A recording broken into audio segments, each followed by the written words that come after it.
Why I don't overall agree, more and more housing experts and governments are predicting that the era of single-family homes in America may be coming to an end. Sky-high prices are spurring a population move to urban density and multi-residential construction. Many proponents of this massive shift away from single-family homes say multi-residential buildings need to become the new norm. That for simple affordability reasons and helping to address climate change, cities are looking to alter the ways we live.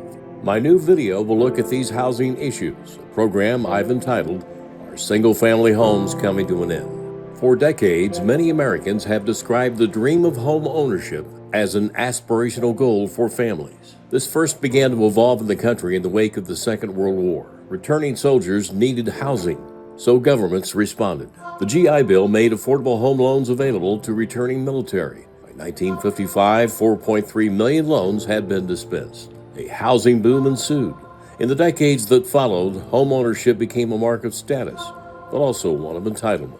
Most new families aspire to have a place of their own with an ample yard, garage, and more. Don't forget that home ownership still represents the primary way in which most Americans build and store wealth. Today in America, most young adults fear due to the astonishing decade-long rise in prices, they wouldn't be able to afford a home in the city of their liking. Overall, too, housing starts have dropped for new homes. This because of higher material costs. As single-family homes have become more unaffordable, their suburban neighborhoods have replaced significant farmland, which has impacted, many say, on our carbon footprint. Suburban neighborhoods were developed around the automobile. Commutes to work and shopping became longer, increasing greenhouse emissions. And single-family homes are far less efficient to heat and cool compared to multi-residential buildings.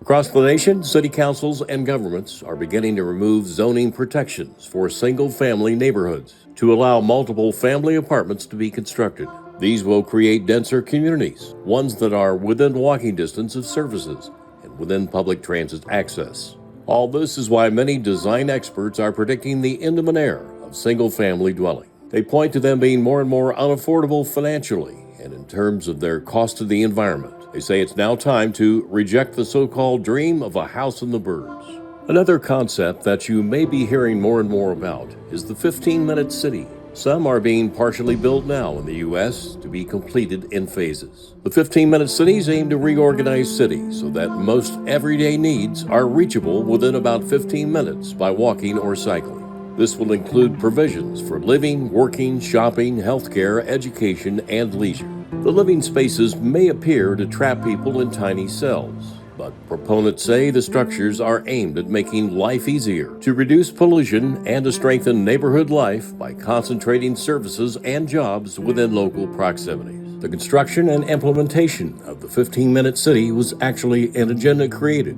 from international organizations, such as the United Nations. Some are critical of this because many people believe the real agenda is to restrict freedom to move about freely and for surveillance and control. Most urban planners have the long-held view that cars and urban sprawl are bad and that increased density will reduce congestion and better protect the environment. Some, though, have even suggested that 15-minute cities will use taxes and fees for people that travel and live outside the accepted boundaries. In reality, people select freely to work where their greatest opportunities are, just like they choose where they need to reside based on employment locations, quality of schools, shopping opportunities, the housing price, and a multitude of other considerations. Unless forced to otherwise, it is reasonable to think that many people will go on wanting to exercise those choices and not have them constrained by government agencies. This is H.A. Graves.